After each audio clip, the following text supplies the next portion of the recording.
پاکستانی طالبانو وزیرستان کې 2000 طالبان مجهز کړي. وزیرستان کې د پاکستانی استخباراتو له لوري د پاکستانی طالبانو بیرته منظمولو او مجهزولو کار په چټکۍ روان دی.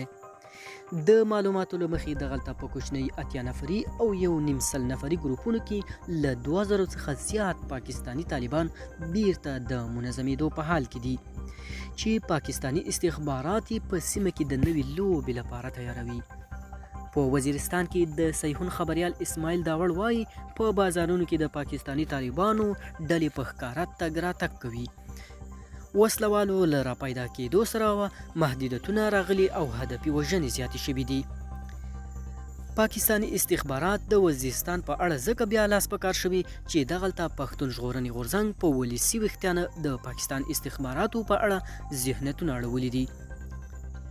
تازه په وزیرستان کې د شورش په پلمه پاوز د پښتون ژغورنې غورځنګ 11 غړي نیولي او بندیان کړي دي چې د پښتون ژغورنې غورځنګ مشر منظور پښتون دا کار غندلی او کلک غبرګون یې ښودلی دی.